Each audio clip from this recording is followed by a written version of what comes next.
Bismillahirrahmanirrahim. Assalamualaikum warahmatullahi wabarakatuh. Innal hamdalillah nahmaduhu wa nasta'inuhu wa nastaghfiruh wa na'udzu billahi min shururi anfusina wa min sayyiati a'malina. Man yahdihillahu fala mudilla lahu wa man yudlil fala hadiya lahu. Wa asyhadu an la ilaha illallah wahdahu la syarika lahu wa asyhadu anna Muhammadan abduhu wa rasuluhu la nabiyya ba'dahu. Ya ayyuhalladzina amanu taqullaha haqqa tuqatih wa la tamutunna illa wa antum muslimun. Ya ayyuhan nasu taqu rabbakum alladzi khalaqakum min nafsin wahidah wa khalaqa minha zawjaha wa batha minhuma rijalan katsiran wa nisaa. Wattaqullaha alladzi tasaaluna bihi wal arham innallaha kana 'alaykum raqiba. Ya ayyuhalladzina amanu taqullaha wa qulu qawlan sadida يصلح لكم أعمالكم ويغفر لكم ذنوبكم ومن يطع الله ورسوله فقد فاز فوزا عظيما. أما بعد فإن أصدق الحديث كتاب الله وخير الهدي هدي محمد صلى الله عليه وسلم وشر الأمور محدثاتها وكل محدثة بدعة وكل بدعة ضلالة وكل ضلالة في النار. أما بعد, ikhwah sekalian dan akhwat yang saya muliakan, alhamdulillah kita bersyukur kepada Allah Tabaraka wa Ta'ala atas limpahan curahan karunia dan nikmat yang Allah SWT karuniakan untuk kita semua, sehingga alhamdulillah dengan nikmat dan karunia Allah tersebut banyak amal saleh bisa sempurna, bisa kita laksanakan. Kita hadiahkan salawat dan salam untuk Nabi tercinta Muhammad sallallahu alaihi wasallam, untuk keluarga, sahabat, tabi'in, atba'ut tabi'in, dan kita mohon kepada Allah Jalla fi'ula agar kita diberikan keteguhan hati dalam menampaki dan meniti sunnah-sunnah Nabi tercinta alaihi salatu wassalam sampai kita semua dipanggil oleh Allah SWT. Kita akan mengambil hadis berikutnya di bab jazail walidain. Hadis Abdullah bin Amr ibn al-As radhiyallahu ta'ala anhuma, di mana beliau berkata, "Ja'a rajulun ila an-nabi sallallahu alaihi wasallam yubayyi'uhu 'ala al-hijrah." Jadi Imam Al-Bukhari membawakan riwayat Abdullah bin Amr radhiyallahu anhuma, di mana beliau menceritakan datang seorang laki-laki kepada Nabi sallallahu alaihi wasallam, yubayyi'uhu 'ala al-hijrah, ingin membaiat Nabi untuk hijrah. Baiat itu ya janji setia gitu ya. Wa taraka abawayhi yabkiyan, dan dia laki-laki tersebut meninggalkan kedua orang tuanya dalam kondisi menangis. Faqala, maka Nabi bersabda, irji' ilaihima wa adhikhuma kama abkaitahuma, kembalilah kepada keduanya, orang tuamu, ibu bapakmu, kembali pulang kepada mereka berdua, buat mereka tertawa atau tersenyum sebagaimana engkau juga telah membuat mereka berdua menangis gara-gara mau ditinggal hijrah. Ya, jadi jemaah yang saya muliakan, kita langsung membaca dari syarah yang sambil kita jelaskan sebisanya. Telah datang seorang laki-laki kepada Nabi SAW, yubayyi'uhu 'ala al-hijrah, membaiat dia atau membaiat Nabi. Datang laki-laki itu untuk membaiat Nabi dalam rangka hijrah. Dalam sebagian lafal dengan bahasa dengan lafal ini jitu uridul jihad. Sebagian riwayat ya, kalau di sini ya baiat untuk hijrah. Kalau sebagian riwayat untuk apa? Itu jihad. Ya. Ini uridul jihad ma'ak. Saya ingin berjihad bersama engkau ya Rasulullah. Kita tahu jihad itu satu dirwatusan Nabi Islam. Puncaknya Islam itu adalah jihad. Dan dia jalan pintas untuk meraih surga Allah Azza wa Jalla. Jadi tetesan orang mati syahid pertama, darahnya yang jatuh ke tanah itu udah jadi jaminan bagi dia untuk masuk surga Allah SWT. Orang mati syahid itu matinya nggak sakit, kalau kursos seperti gigitan gigitan semut menurut sebagian tafsir. Ada yang menafsirkan kursos itu seperti orang dicubit, sakitnya gitu aja. Ya. Dan banyak keutamaan orang mati syahid, diamankan dari fitnah kubur, bisa memberi syafaat buat keluarganya, ya. Kemudian juga ya diberikan dinikahkan dengan bidadari surga, dan banyak keutamaan orang mati syahid. Yang Rasul bersabda, al-jannatu tahta dhilalis suyuf, surga itu berada di bawah kelebatan pedang jihad. Di sisi lain ini orang bilang, ini jitu kaburibul jihad, dan aku datang ya ingin berjihad bersama. Pastinya jihad bersama Rasul itu syaraf, kemuliaan, ya, istimewa kan kalau bisa jihad sama Rasul, panglimanya Rasul gitu, istimewa kan itu, istimewa sekali. Ini dalam sebagian riwayat. Udah gitu dia bilang, abtaghi bihi wajah Allah, dengan jihad ini saya mencari wajah Allah, ikhlas wa darul akhirah, saya mencari negeri akhirat. Kemudian yang mencintai karena Allah Subhanahu wa taala, dia katakan sama dalam lafal yang lain ini, walaqad ataitu wa inna walidayya la yabkiyan. Ya. Dan sungguh saya telah datang, ya. Dan sesungguhnya kedua orang tua saya menangis. Gitu. Saya tinggalin dia menangis, sama kayak riwayat yang sedang kita baca ya. Jadi mirip lah, cuma yang satu jihad, yang satu hijrah. Kemudian zahirnya cuma kita kembali ke riwayat hijrah ya, dengan bahasa dengan lafal hijrah. Saya datang membaiatmu untuk hijrah. Ya. Zahirnya kata para ulama bahwasanya kejadian ini terjadi, orang ini datang ke Nabi untuk membaiat Nabi mau hijrah. Ini zahir dari hadis yang kita baca ini adalah setelah terputusnya kewajiban hijrah. Jadi bukan hijrah wajib. Kalau dulu sebelum Fathu Makkah, ya, kalau sahabat disuruh hijrah, itu hijrahnya apa? Wajib, harus. Tapi kalau kejadian ini, lahirnya kejadiannya terjadi setelah Fathu Makkah, berarti sudah nggak wajib hijrah, karena Makkah akan jadi negeri Islam sampai kiamat setelah itu. Sampai Nabi bilang la hijrata ba'dal fath.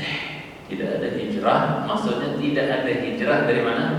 Dari ke Mekah ke negeri lain setelah terjadinya Fathu Mekah. Paham maksud hadisnya? Bukan berarti syariat hijrah itu putus. Paham maksudnya? Masih berlaku ke hijrah sampai sekarang. Kalau orang mau hijrah dari negeri yang kufur, yang negeri kafir kepada negeri Islam misalnya, berlaku nggak maksudnya? Berlaku. Tapi yang dimaksud dengan tidak ada hijrah setelah Fathu Mekah, maksudnya adalah apa? Hijrah dari kota Mekah ke negeri lain. Itu maksudnya. Karena negeri Mekah setelah Fathu Mekah akan jadi negeri Islam terus. Jelas ini? Nah, jadi ngapain hijrah dari Mekah? Gitu kan. Berarti kalau hijrah yang dimaksud dalam hadis ini adalah hijrah yang tak wajib. Ya. Hijrah setelah terjadinya Fathu Mekah. Kalau yang dimaksud dari zahir hadis ini mencintai karena Allah Subhanahu wa taala. Nah, ada faedah sedikit di sini. Tadi di riwayat yang lain bahasanya adalah apa? Dia datang mau baiat Nabi dalam rangka jihad, jangan dari riwayat yang lafal yang lain tadi kita bacakan. Maka dari sini berarti ketahuan bahwasanya haram hukumnya seseorang anak berangkat jihad melainkan dengan keridhaan siapa? Kedua orang tua. Mau berangkat jihad yang fardu kifayah, bukan yang jihad fardu ain ya. Kalau jihad fardu ain harus minta izin orang tua enggak? Agak. Ya. Contoh jihad fardu ain apa? Presiden misalnya atau pemimpin itu apa? Memerintahkan dia, menugaskan dia untuk berangkat jihad. Wajib kalau hukumnya bagi dia. Wajib bagi dia. Atau yang kedua, musuh sudah apa? Merang, berjalan, sudah bergerak menyerang negeri Islam. Waktu itu perlu minta izin orang tua dulu nggak? Nggak perlu, karena jihad apa? Yang sifatnya fardu ain. Itu semua harus angkat senjata kalau negeri Islam sudah dikepung, mau diserang, semua harus angkat senjata. Nggak perlu. Mana boleh izin sama orang tua nih? Kan nggak boleh, enggak, salah paham. Yang harus minta izin sama orang tua itu, ridho orang tua itu, jangan sampai orang tua nangis gara-gara kita main berangkat aja. Itu ketika apa? Izin apa? Ketika jihadnya adalah jihad apa? Yang hukumnya fardu kifayah. Yang cinta itu yang harus minta izin. Kalau nggak minta izin, terus dia mati syahid, misalnya di medan perang, insya Allah dia masuk surga. Dan insya Allah dia masuk surga, insya Allah. Ya, cuma dia dipending masuk surganya menurut sebagian ulama. Dia yang disebut dengan Al-A'raf. Ada surat Al-Quran namanya surat Al-A'raf. Sebagian ulama memaknakan Al-A'raf itu adalah orang yang berangkat jihad fardu kifayah ya, bukan fardu ain, tapi tidak pakai izin dua orang tua, main berangkat saja. Ya, main berangkat saja mencintai Allah SWT. Maka itu dipending masuk surganya. Ya, dia tidak masuk neraka ya, karena dia apa? Karena dia mati syahid ya. Tapi dia dipending masuk surganya karena dia berangkat ke izin orang tua. Menurut sebagian tafsir. Tapi yang lebih sahih tafsir Al-A'raf itu adalah orang-orang yang disebut Ashabul A'raf. Dalam surah Al-A'raf itu adalah orang yang istawat hasanatuhum wa sayyi'atuhum. Orang yang pahala sama dosanya itu titik sama. Gak ada yang berat-berat. Timbangan kebaikan dan keburukannya sama. Itu pendapat yang lebih sahih. Mereka berada di sebuah bukit atau gunung antara surga dan neraka, nunggu di situ. Dilihatin surga, pengen lihatin neraka, takut. Dipending, ujung-ujungnya masuk surga, tapi lambat. Jadi haram berarti kalau jihadnya adalah jihad apa? Fardu kifayah, haram dia berangkat, nggak boleh dia berangkat sampai dia minta ridho kedua orang tua yang mencintai karena Allah Subhanahu wa Ta'ala. Ya. Dengan syarat kata sebagian kata para ulama, dengan syarat orang tua itu adalah muslim. Kalau dia nggak muslim, minta izin pergi jihad, ya nggak bakal dikasih berangkat. Mana ada orang kafir ingin orang Islam menang gitu, jaya, nggak mungkin. Makanya apa? Syaratnya apa? Orang tua yang dimintai izin untuk berangkat pergi jihad yang hukumnya jihad fardu kifayah bukan fardu ain, ya. Itu syaratnya orang tuanya apa? Muslimain, dia muslim, ya, dua-duanya mencintai serta. Nah, adapun ketika fardu ain maka tidak perlu untuk minta izin, harus berangkat dan mencintai karena Allah Subhanahu wa Ta'ala, harus keluar ya. Apapun kondisi orang tuanya, kalau fardu ain jihadnya berangkat yang mencintai sama Ta'ala ya. Dan juga kalau orang tuanya kafir, mau jihadnya fardu kifayah mau fardu ain kalau orang tuanya kafir gak apa-apa, tidak minta izin, karena nggak mungkin orang kafir itu mengizinkan. Karena tidak ada orang kafir pengen muslim itu menang gitu kan dalam peperangan melawan pasukan kafir, nggak mungkin, makanya ya diperinci oleh para ulama. Ada sih sebagian ulama seperti Imam Sufyan Ats-Tsauri mengatakan bahwa orang tua mau kafir mau muslim dua-duanya sama, katanya harus dimintai izin. Ada yang menyamakan gitu posisi orang tua kafir dengan orang tua muslim, harus dimintai izin sebelum berangkat jihad. Tapi jumhur mayoritas ulama mengatakan bahwasanya apa? Ya, kalau kafir tidak perlu dimintai izin, ya, mencintai karena Allah. Nah, di hari ini jihad-jihad zaman now di Timur Tengah terutama itu banyak anak-anak muda yang semangat berangkat jihad tapi nggak pakai izin siapa? Orang tua. Padahal jihadnya jihad fardu kifayah dalam rangka membantu negeri Islam yang lain, bukan negeri dia ya, mungkin yang lagi perang atau apa. Berarti fardu kifayah bukan fardu ain. Banyak aja yang berangkat saja, nggak pakai izin kedua orang tua. Syubhatnya apa? Sekarang kita tinggalin mereka berdua menangis, tapi nanti di surga kita bikin mereka tersenyum, katanya. Karena kita bisa bisa, kalau kita mati syahid kita bisa beri dia syafaat. Kita bisa jadi syafaat buat orang tua kita. Nggak apa-apa lah, gak usah izin sekarang, nangis dah gitu kan. Sekarang mereka menangis, ya nanti di surga kita bikin senang, di akhirat kita bikin senang, ya bikin tertawa dia, katanya begitu. Nah, ini syubhat, nggak bisa, ya, melabrak syariat, mencintai karena Allah Subhanahu wa Ta'ala. Nah, kemudian ikhwatul Islam yang saya muliakan, kita bacakan dari syarah Syekh. Wa taraka abawayhi yabkiyan. Jadi ini orang meninggalkan orang tuanya menangis. Mau berangkat hijrah, ya, orang tuanya ditinggalin nangis. Berarti ridho enggak kalau nangis? Ngizinin enggak sebenarnya? Enggak ridho, nangis. Ketika dilaporkan kepada Rasulullah SAW kondisi kedua orang tuanya yang berat, nangis, enggak ridho gara-gara dia mau berangkat hijrah. Ingat hijrah di sini tadi, hijrah apa nih? Hijrah yang tidak wajib, bukan hijrah sebelum Fathu Makkah. Ini setelah Fathu Makkah. Ingat itu, ya. Kita ikat dulu dengan keterangan itu ikat. Maksudnya ini hijrahnya hijrah yang tidak wajib. Itu setelah Fathu Makkah. Nangis orang tuanya. Apa kata Rasulullah Sallallahu Alaihi Wasallam? Irji' ilaihima. Pulanglah kepada kedua ini, padahal mau bagi hijrah itu ibadah kan? Ya, hijrah itu ibadah besar, mencintai sementara. Apatah lagi kondisi banyak manusia hari ini yang, ya, mungkin karena malas aja ya, pulang ke orang tuanya, ya dijenguk-jenguk orang tua, ya, mencintai sementara. Padahal Nabi katakan irji'.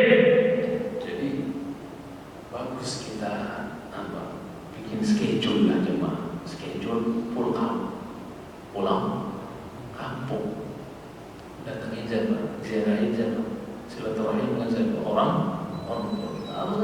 Harus ada diatur schedule waktunya kapan, libur atau apa, libur panjang anak nggak sekolah, pulang. Kalau ada dana atau apa, berangkat. Irji' ilaihima. Mungkin mereka menangis, lama nggak pulang, lama nggak ketemu, ya. Video call doang mungkin nggak terlalu membekas dari mereka. Ini dia langsung gitu, ingin bercengkrama, dekat dan seterusnya gitu. Maka irji' ilaihima, pelajaran besar dari hari ini. Irji' ilaihima.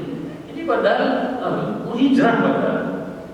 Ya, kita mungkin nggak sibuk-sibuk banget, nggak modal ada, sehat dan seterusnya. Irji' pulang.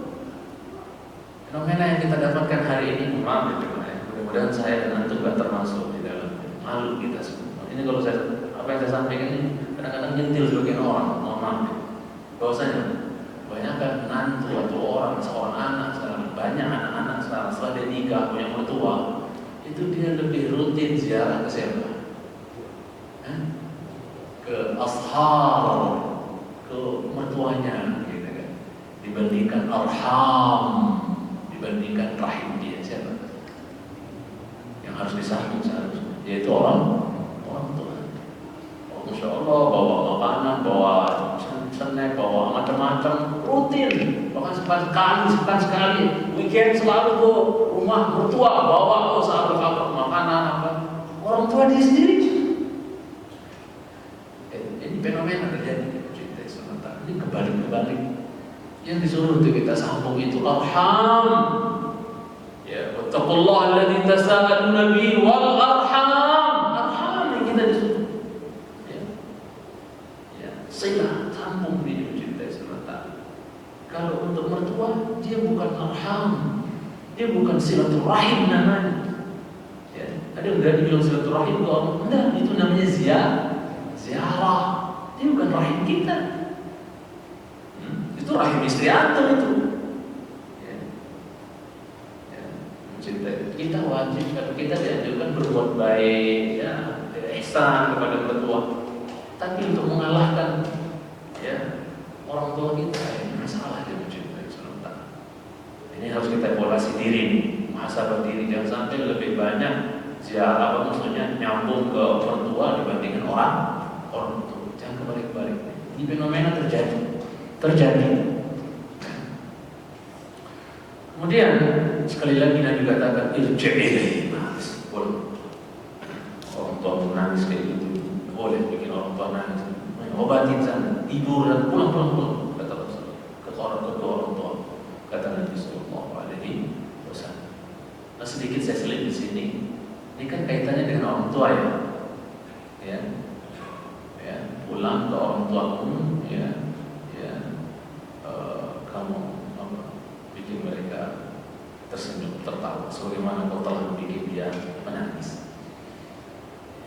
Sekarang jadi pertanyaan, bagaimana kalau kita punya kakek dan nenek? Apakah masuk dalam pembahasan ini yang mencintai Sultan? Apakah masuk dalam pembahasan ini? Maka ada khilaf di antara ulama. Apakah mesti kita dapat izin juga dari kakek dan nenek kita kalau mau pergi jihad? Ya, kalau mereka berdua nangis ini, jangan berangkat, aku nggak bisa bilang, dalam jihad yang fardu kifayah. Apakah kakek nenek masuk juga di sini? Ada khilaf di antara ahli ilmu. Kalau di sisi Syafi'iyah yang sahih, yang kuat, ya harus izin sama kakek nenek juga. Bagaimanapun mereka, kalau boleh dibahasakan, bapak kita yang lebih tua. Ya, seringkali kakek itu dalam bahasa Arab itu dibahasakan dengan bapak. Ada dua anak yatim yang diberdiriin tembok, yang di bawahnya ada hartanya tuh dalam surah Al-Kahfi. Itu wakana abuhuma salihah, adalah bapak mereka berdua soleh. Ternyata menurut sebagian ulama tafsir, bahwasanya bapak di sini apa? Kakek ketujuh ke atas. Berarti kadang kakek itu dibahasakan apa? Bapak. Berarti menurut sebagian ulama seperti Syafi'iyah mengatakan mesti juga izin sama siapa? Kakek bapak. Walaupun sebagian ulama mengatakan kakek nenek kakek bapak. Soalnya walaupun sebagian ulama mengatakan kakek nenek itu nggak masuk dalam hadis ini, nggak perlu minta izin. Yang penting yang perlu itu adalah apa? Bapak dan ibu kandungnya, ya, bukan kakek nenek. Tapi di sisi Syafi'iyah yang sahih izin juga sama kakek dan nenek. Ada khilaf memang dalam masalah ini. Kemudian adhikhuma, bikin mereka tertawa, bikin mereka senyum. Tapi kata para ulama memberikan kemudahan lah. Enggak mesti kafarat kita bikin orang tua kita menangis itu. Enggak mesti kafaratnya harus tampak di muka kita dia ketawa senang. Enggak mesti. Ada ciri-ciri dia dari tua kita, enggak anteng, udah enggak nangis lagi dan seterusnya. Walaupun dia enggak senyum, enggak ketawa, itu sudah apa jemaah. Yang penting kita udah pulang, datengin, gue udah gak berangkat, kok gak berangkat, ya gitu dong misalnya. Dan walaupun dia gak ketawa, padahal bahasa hadisnya apa? Adhik, bikin ketawa, kelapa. Tapi bagaimana kalau nggak orang memang bukan tipe orang suka ketawa misalnya kan? Ya, hanya ya gitu dong. Ya, jangan ninggalin kita dan seterusnya, orang tua dan seterusnya, kita butuh bantuan kamu, dan seterusnya gitu kan. Biasa, gak senyum, itu saja sudah masuk dalam hadis ini. Maksudnya apa? Sudah cukup, nggak mesti harus anakku nggak jadi berangkat, nggak mesti. Yang penting dia sudah kelihatan alamat ridhonya, udah kena kita dengan hadis ini. Maksudnya kita udah ngamalin hadis ini. Yang penting dia udah nggak nangis lagi gitu. Maksudnya jangan nggak mesti kafaratnya kita bikin dia nangis, kafaratnya harus ketawa juga. Kalau belum ketawa kita terus berangkat gitu. Enggak. Yang penting dia sudah anteng ridho, kelihatan jadi kelar sudah. Enggak mesti dia harus ketawa. Kemudian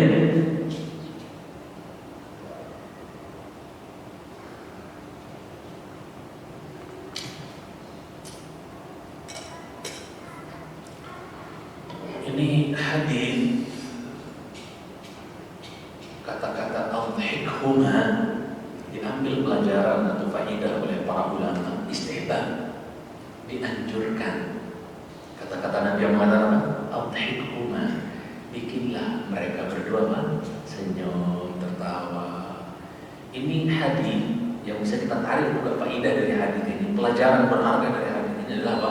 disunnahkannya, dianjurkannya kita berusaha semampu mungkin untuk selalu membuat orang tua kita apa? Senyum, senang, semeringah gitu ya. Ya. Sebisa mungkin dengan apa kek gitu. Ya. Oh, datang Pak mau main nih cucu kangen sama kakeknya, ya, beliin martabak Mesir kayak apa, beliin apa kayak kesukaannya, dan bawain kletek-kletekan mungkin yang disukai itu mungkin ya, dan seterusnya. Yang penting kita bikin dia selalu happy, senang, orang tua kita istighfar, dianjurkan, ya. Dan itu berpahala dalam cinta sementara. Berusaha kita selalu bikin mereka happy, jangan sampai menangis, ya, jangan sampai sedih dan seterusnya dalam cinta sementara. Jadi pelajaran yang diambil dari hadis ini.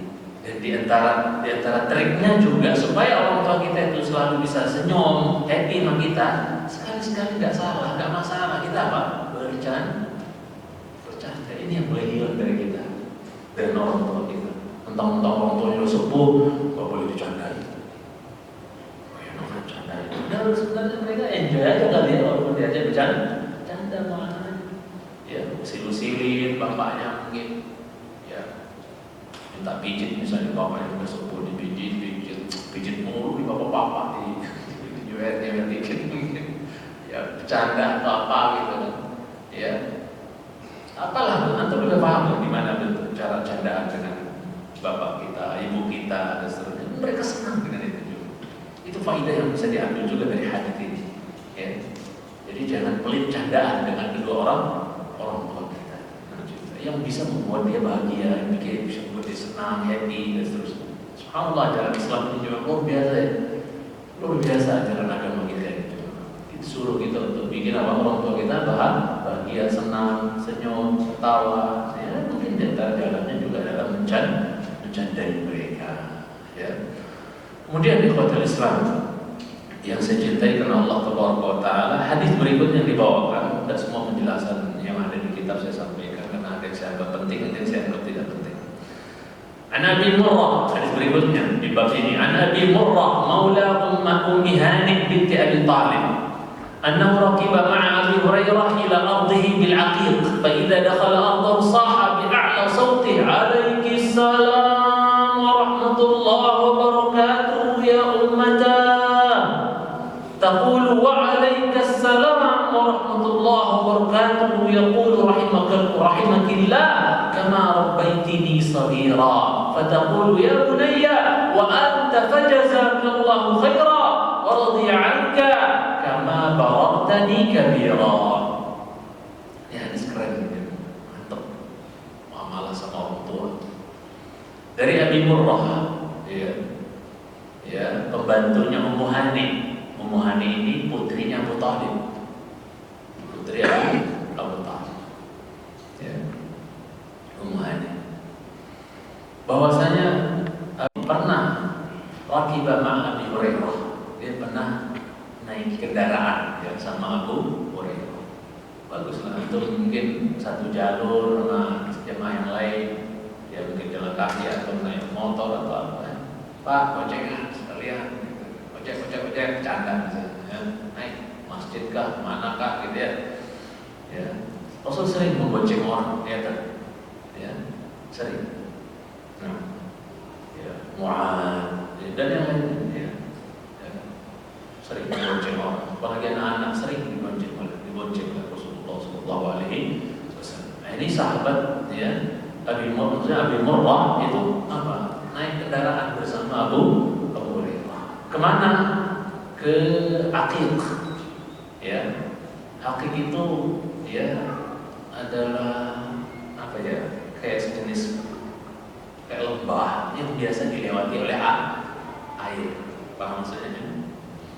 Yang biasa dilewati oleh air. Antum kalau pernah ke Uhud, di samping bukit Ruman, bukit Aina itu ada kayak sekarang udah bagus ya, udah rapi. Kayak selok kayak perut lembah gitu ya, dan dilewati air. Itu Aqiq. Pokoknya ada tempat yang kayak gitu, itu namanya Aqiq. Dimanapun posisinya, nggak di satu tempat saja gitu.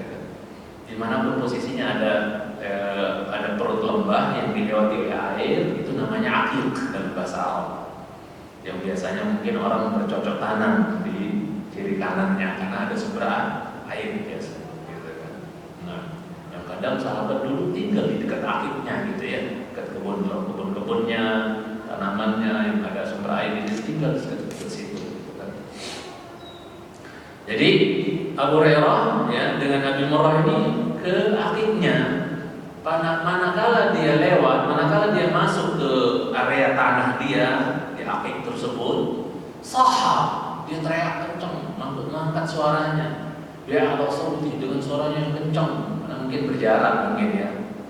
Abu Hurairah lewat, ada emaknya di situ di rumahnya. Maka apa? Ya Abu Hurairah mengatakan, "Alaikis salam warahmatullahi wabarakatuh ya ummatan." Dia enggak mulai dengan assalamualaikum, tapi alaikis salam. Kata para ulama ini menunjukkan boleh kita mulai lafal salam itu dengan apa? Alaikas salam warahmatullahi wabarakatuh. Boleh berdasarkan riwayat ini. Tidak mesti harus assalamualaikum. Ya.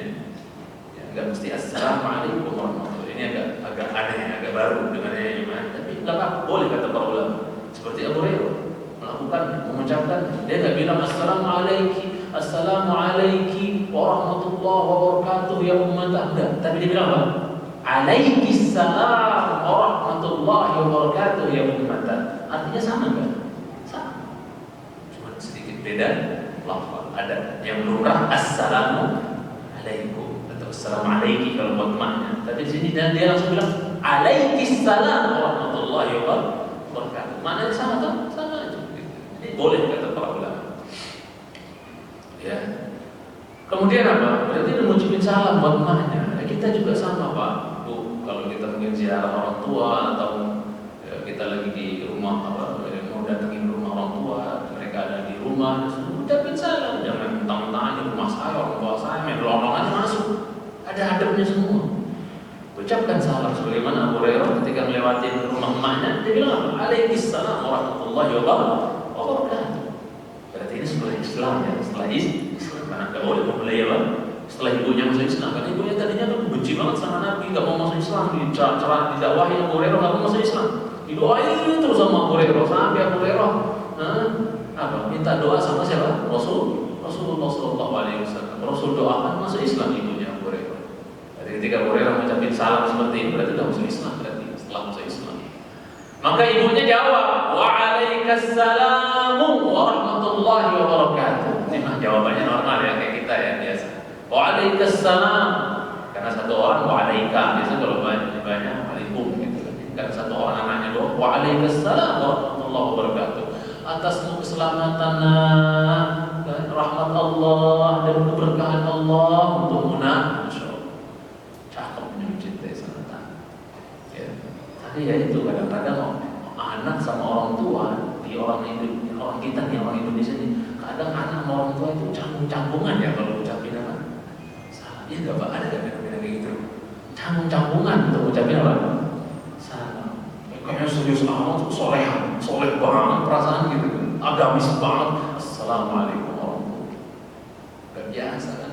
Biasa main masuk keluar gitu aja. Biasain ya. Itu surah ada tadi? Belum. Nah, kemudian mencintai karena Allah Subhanahu Wa Taala. Yaqulu Abu Hurairah doain emaknya nih, masya Allah. Sambil lewat doain emaknya, udah dijawab ya ada emak. Dijawab waalaikumsalam warahmatullahi wabarakatuh. Setelah itu Abu Hurairah doain emaknya, rahimakillah. Semoga Allah mencurahkan rahmatnya untukmu, mak. Ya. Semoga Allah mencurahkan rahmatnya kepadamu wahai mak, gitu kan. Kama rabbaitini shaghira, sebagaimana engkau telah merahmati aku, menyayangi aku sejak shaghira, kan kecil. Semoga Allah merahmatimu. Ini juga pertanyaan juga kembali ke kita. Kapan terakhir kita doain orang tua? Masa banyak? Kapan kita terakhir doain orang tua? Sering bilang, dan ini motivasi buat antum juga. Anak pribadi tahadduts bi nikmatillah, dan ini sebagai maksudnya untuk tahadduts bi nikmatillah, bahwa Sering saya bilang bahwa anak kalau Allah nggak atau syaitan nggak bikin saya lupa dalam sujud, kalau imam belum bangkit, anak merasa beban juga. Kalau habis subhanallah ya, kemudian saya minta untuk saya beri Allah memang berpuluh tapi kalau nggak lagi. Setelah itu belum bangkit imamnya, kayak sudah mengharuskan kepada diri anak pribadi, Allahumma firli ummi wahdi li abi wa ukhti. Itu udah rutinitas saya kalau lagi sujud. Ya, mencintai. Ya Allah ampuni ibunda saya rahimahullah. Ya, mendoakan hidayah, kebaikan buat bapak saya, putri adik perempuan saya. Itu udah jadi rutinitas. Kalau anak nggak lupa, kecuali anak lupa, ya dilupakan dan mencintai sementara. Mudah-mudahan kita juga bisa melakukan. Doakan orang tua kita, terutama ibu kita juga. Doakan rahmat buat mereka, ampunan buat mereka. Ya. Fataqulu ya bunayya, ya. Ibunya juga dengar didoain sama anaknya kayak gitu, masya Allah, ini anak bakti, masya Allah, anak soleh. Kan sudah kita sampaikan di pelajaran sebelumnya, yang sangat bisa diharapkan untuk bisa doain kita itu siapa? Anak yang soleh. Kalau nggak soleh, agak angel ya mak, agak angel ngarep doa dari anak yang kurang soleh. Makanya mari kita desain anak-anak kita jadi anak-anak yang soleh dan soleh. Fataqul, ibundanya berkata, ya bunai. Saya bacain artinya dulu nih ya, nanti kita jelaskan. Ya bunai, panggilan kasih sayang. Ya. Kalau di Betawi panggilannya gimana? Tong gitu ya.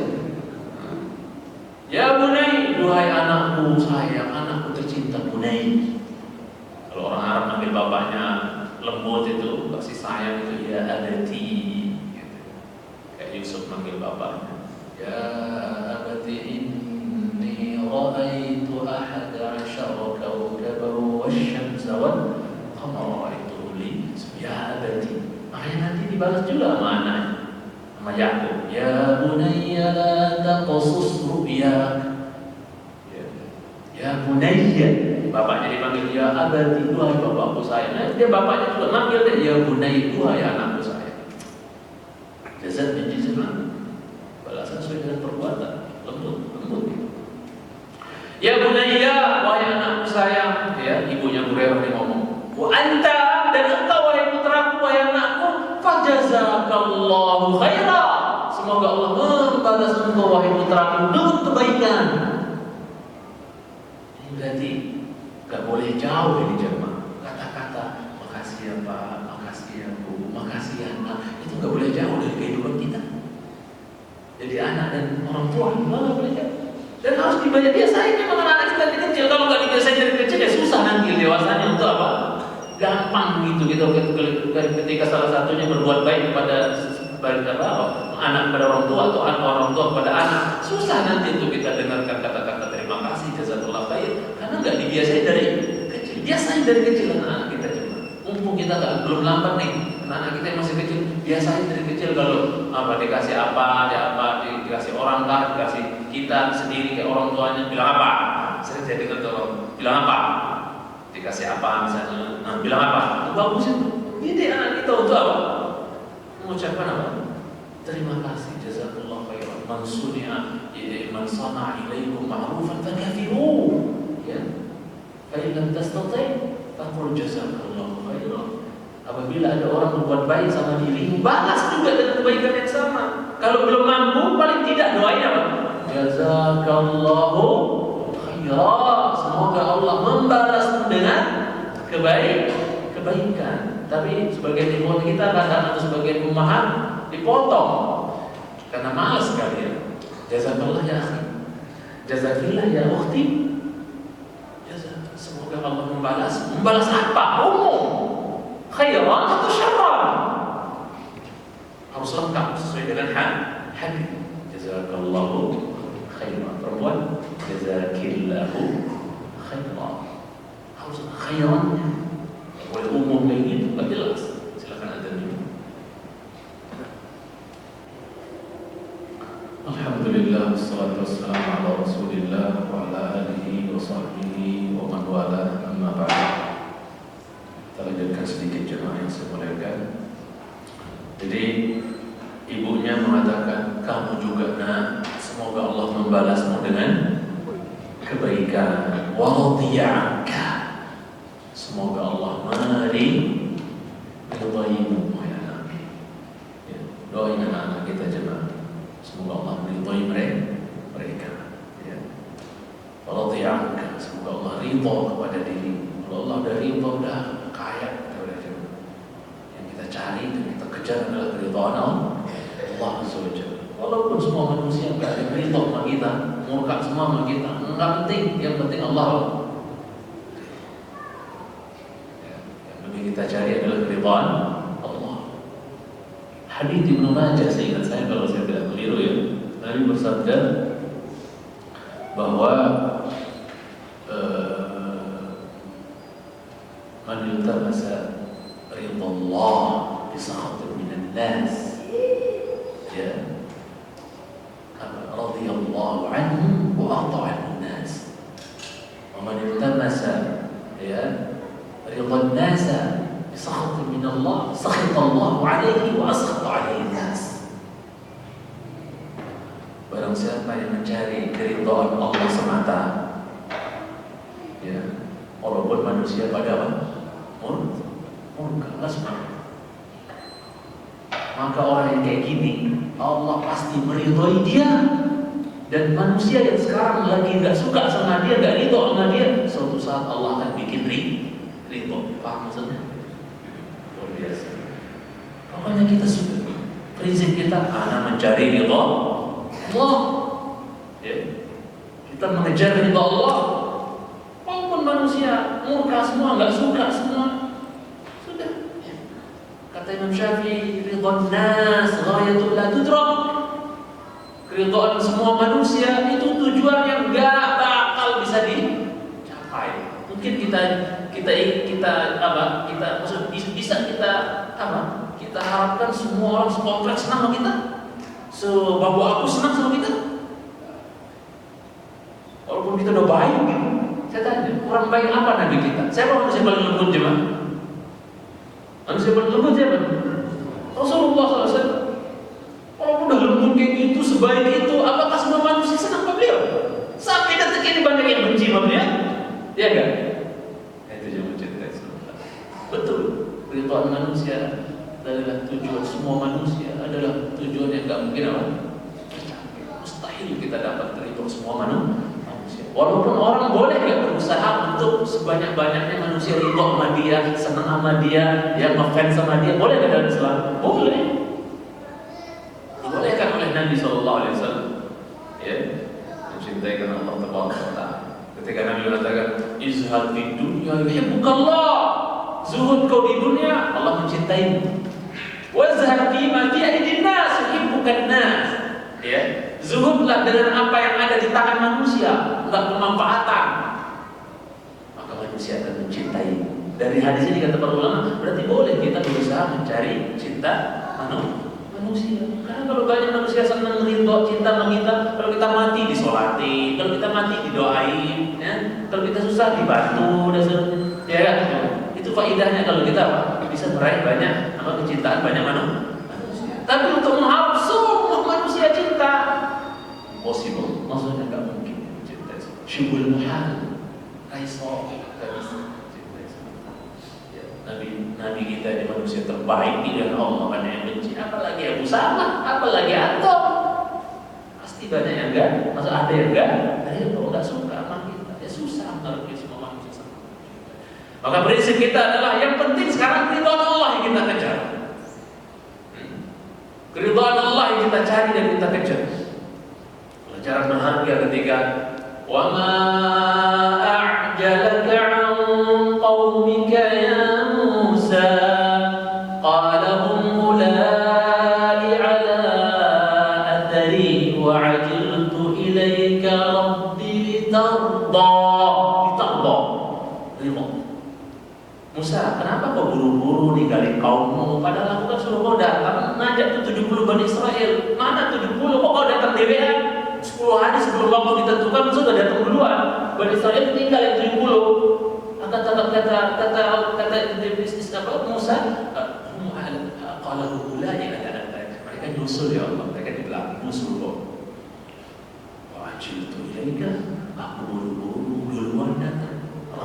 amroku litardah, agar begitu sama aku ingin mengejar keridhaan. Sudah, yang penting Allah ridha sama kita. Yang penting Allah ridha sama kita. Dan cintai sama kita. Walaupun semua manusia nggak suka, ibaratnya nggak masalah. Maka Rasul bilang, siapa yang cari semata-mata ridha Allah, walaupun manusia nggak suka, Allah akan ridhoi itu orang. Dan suatu saat orang yang lagi tidak senang sekarang sama dia, itu suatu saat Allah akan bikin senang sama dia, insyaallah. Ya.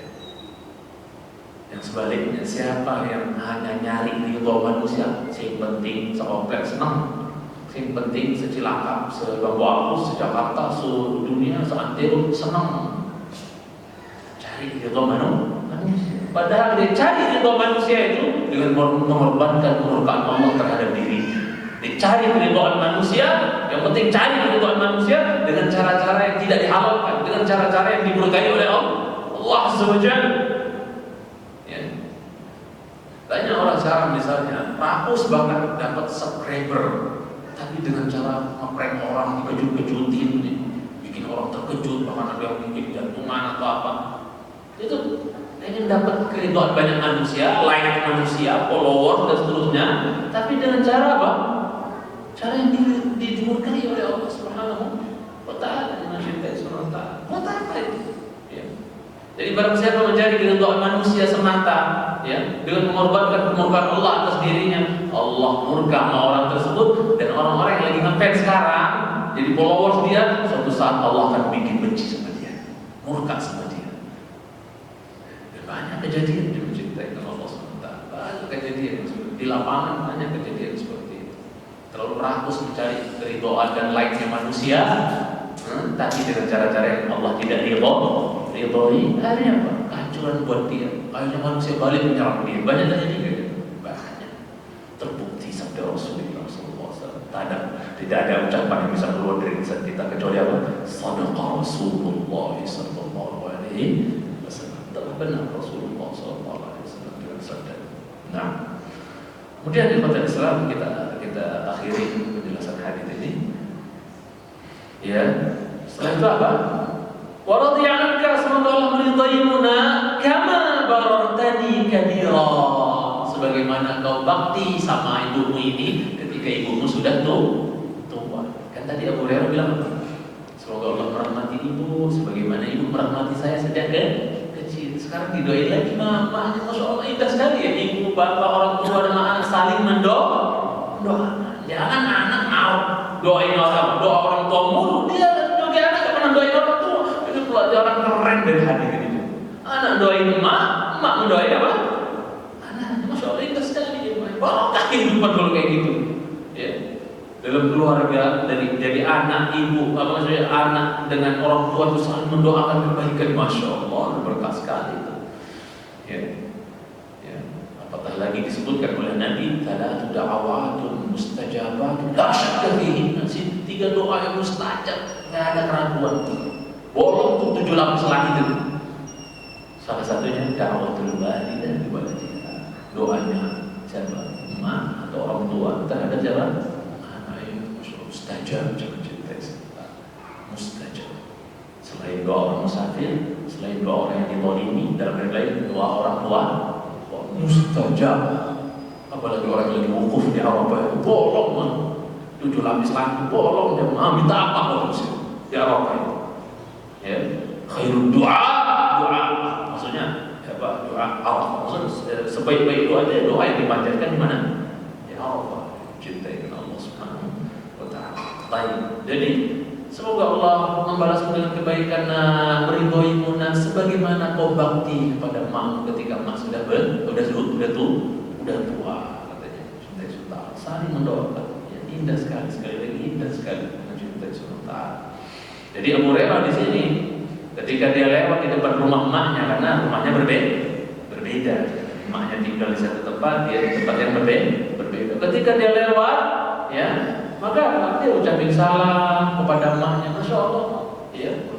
Kemudian dia apa? Mendoakan, dia mencintai. Dia berdiri di depan pintu rumah emaknya itu. Assalamualaikum. Lalu dia ucapin salam, didoain emaknya, mencintai karena Allah Subhanahu wa Ta'ala. Ya. Apalagi lagi Abu Hurairah kalau mau pergi safar itu, kalau mau pergi safar dia harus nembung dulu kemana? Ke maknya. Dan ini adab diajarkan oleh beliau bahwa kita kalau mau pergi safar, hatta orang tua kita gak bertetangga sama kita, usahain apa? Dia di kampung di sana, anak punya orang tua di Lombok, anak mau umroh. Ya, durhaka sekali rasanya kalau anak berangkat umroh, enggak telepon dulu Pak, ya, kan tinggal bapak Pak, baik, anak mau berangkat umroh, doa lancar, sehat-sehat, dapat umroh yang makbul, insyaallah, kita kasih tahu dia agar doa. Kita nggak tahu dalam perjalanan dan seterusnya. Siapa tahu kita harusnya dapat takdir kecelakaan mungkin atau meninggal di sana mungkin, tapi orang tua kita kencang doanya di kampung. Akhirnya apa? Tertolak takdir kematian itu yang akan menimpa kita tersebut. Karena Rasul bersabda, la yaruddul qadar illa doa. Tidak ada yang bisa menolak takdir itu mereka apa? Berarti doa itu kuat sekali teman. Bisa menolak takdir. Anak kita takdirnya mati, turun takdir dari langit, anak kita mati sakit, parah mati tuh. Tapi orang tuanya, kencang doanya, ibu bapaknya nangis ya sembuhkan anak. Hanya ya tadikan antara takdir sama doa, dorong kalah takdir naik lagi. Cerita sebentar. Rasul yang bilang nggak ada yang nolak doa, tapi takdir melainkan apa? Doa itu ngeri gimana? Ngeri berarti doa itu kekuatannya. Ya. Lantas kalau dikatakan doa itu senjatanya orang, pedangnya orang beriman, walaupun hadisnya lemah. Ya. Doa silahul mukmin, hadisnya lemah, tapi maknanya saya enggak ya. Saya enggak mana, bahwasanya memang doa itu senjata. Betapa banyak peperangan dahulu itu dimenangkan oleh Allah, jumlah muslimin sedikit, musuh banyak, tapi ada seorang sahabat mengangkat telunjuknya ke langit berdoa kepada Allah. Rasul bilang apa? Satu telunjuk yang terangkat ke langit itu doa tuh. Gimana kalau begini? Telunjuk angkat ke langit berdoa itu lebih kuat dibandingkan 1000 pedang dan 1000 pasukan. Ngeri doa itu cintai sementara. Ya, maka jangan sepelekan doa orang tua kita. Mau kemana, mau ngapain? Sodik dulu ke orang tua. Kasih tahu, minta doa, minta pendapat. Kira-kira gimana? Ya, itu. Kemudian kami ceritakan Allah Subhanahu Wa Taala. Ya, jadi Abu Hurairah suatu saat ketika mau berangkat haji, itu dia berdiri di sodik, maksudnya di sowan bahasa kita itu. Dia pergi ke Makkah, minta izin, terus mencintai Allah Subhanahu Wa Taala. Kalau saya lanjut lagi ini, kayaknya panjang ya, nanti mungkin kita selesaikan dulu ya, sampai di sini. Dan hari ini lumayan agak capek juga rasanya, forsir. Mungkin sampai di sini dulu kajian kita yang sedikit ini bermanfaat, ya, dan bermanfaat. Sebenarnya ada sisa penjelasan di sini yang tersisa sedikit lagi. Mungkin saya sampaikan di pertemuan berikutnya, insyaallah. Ya, kita sampaikan di pertemuan berikutnya sedikit doang. Kemudian kita masuk ke bab apa? Dari sebelumnya, dari awal kita ngaji, pembahasannya tentang apa? Tentang tentang bakti. Sekarang kebalikannya, pertemuan berikutnya insyaallah kebalikannya apa? Durhaka. Kita akan masuk sebalik durhaka kepada orang tua. Bab durhaka kepada orang tua. Hadis-hadis ini kita akan bawakan nanti. Bagaimana bahayanya kedurhakaan kepada orang tua, sampai diancam oleh Nabi, la yadkhulul jannata, enggak masuk surga orang yang durhaka. Nanti kita bawakan hadis-hadisnya insyaallah. Termasuk dosa besar setelah syirik, coba ya. Secara akbarul kabair, ya, itu ya. Setelah syirik, sebesar-besar dosa besar setelah syirik, ya, karena syirik adalah dosa besar yang paling besar. Nomor dua langsung berkumpul walidain, durhaka sama dua orang tua. Nanti kita akan bawakan hadis-hadisnya di pertemuan berikutnya yang sedikit ini benar-benar bermanfaat untuk saya pribadi dan jemaah sekalian yang saya hormati. Ya, kita tetap sampai di sini, tidak ada pertanyaan. Alhamdulillah, wassallallahu Muhammadin wa ala alihi wasallam. Subhanallah wa bihamdihi, asyhadu an la ilaha illa anta, astaghfiruka wa atubu ilaik. Assalamualaikum warahmatullahi wabarakatuh.